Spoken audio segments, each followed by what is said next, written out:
Hello and welcome to the program, everyone. I'm Teniola Shoboale. We begin in Somalia, where at least 11 people have been killed in the southern city of Baidoa after clashes between police and supporters of a former al-Shabaab leader seeking election as a regional president.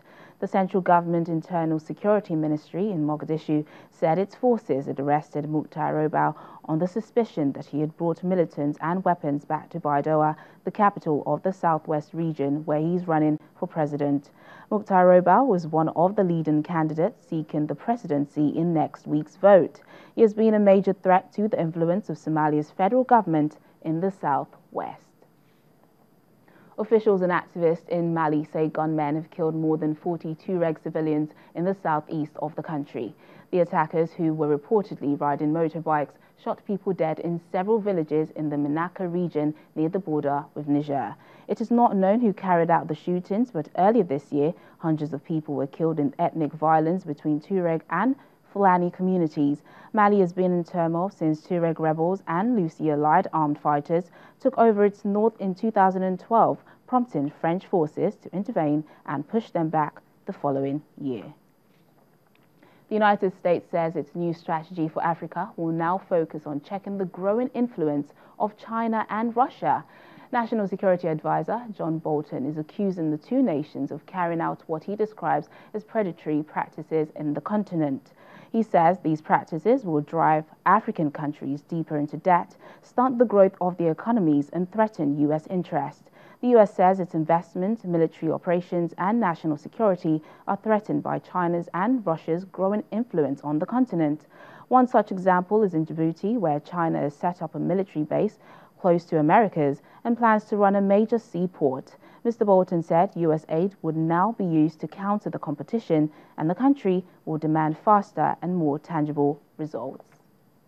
Great power competitors, namely China and Russia, are rapidly expanding their financial and political influence across Africa. They are deliberately and aggressively targeting their investments in the region to gain a competitive advantage over the United States. China uses bribes, opaque agreements, and the strategic use of debt to hold states in Africa captive to Beijing's wishes and demands.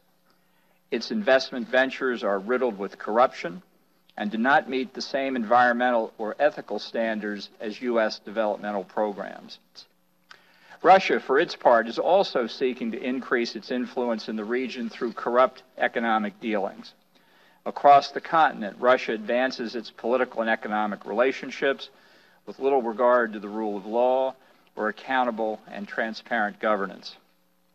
It continues to sell arms and energy in exchange for votes at the United Nations, votes that keep strong men in power, undermine peace and security, and run counter to the best interest of the African people. Joining us now is an international affairs analyst, Calvin Dart, to discuss more on this. It's good to see you, Calvin. Well, some say Mr. Bolton's speech could cause disquiet among Africans. Is the continent being used as a platform to advance the agenda of all these global players? Well, in a way, yes. But I think if the Trump administration is sincere about the things that it proposed, that's not necessarily a bad thing.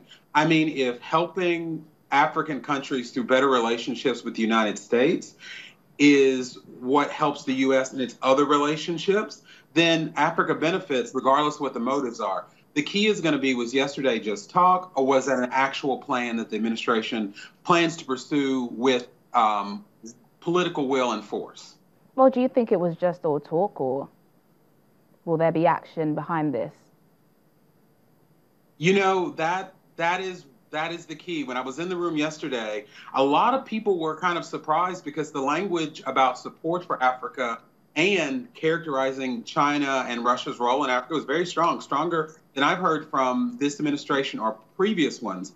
But what it all lies into is, if the U.S. doesn't increase its interest and investment in Africa from the government and the private sector, it won't really matter, because that won't be a threat to China unless the U.S. is really, really committed to going into Africa and working with the private sector and the governments to enrich relations.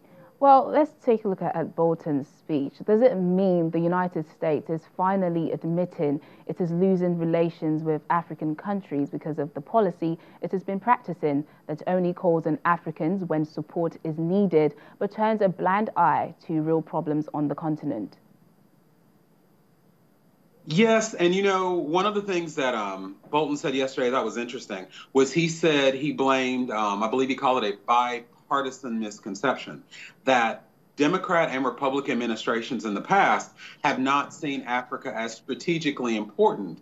Even in the Obama administration, which because of President Obama's heritage, but also because of the leadership role that he wanted the U.S. to play in the world, a lot of good was said, but it wasn't really strategic in the actions. So if that is actually what's going to define whether or not the strategy is a good strategy, if it's just rhetoric or if Africa is really strategically important for the Trump administration.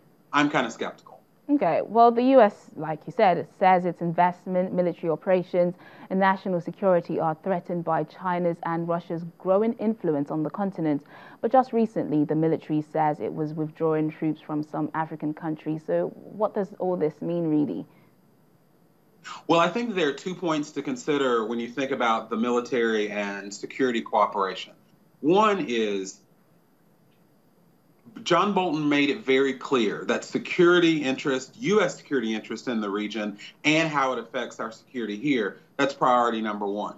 So I believe that the U.S. is going to do whatever it needs to in terms of military cooperation to protect U.S. interests. That's the first point. Second point is this. If African countries, governments, companies, individuals are trying to figure out how do we approach the U.S. in the Trump administration with this new Africa strategy, it's very clear. They said everything that the U.S. does, every dollar, every act, every soldier, every effort has to have a tangible benefit for American taxpayers. Now, I think in a way that that's good because it makes sure that what we're putting into Africa, money and lives and military cooperation, that's used efficiently. But my only issue is that there's some things you can't quantify. Protecting women's rights and human rights and promotion of democracy and freedom of expression, you can't quantify that with jobs and dollars. So that's going to be the tricky point to really understand what does the Trump administration think our real U.S. interests are. Okay, so just let us know, what will be the focus of this new strategy for Africa?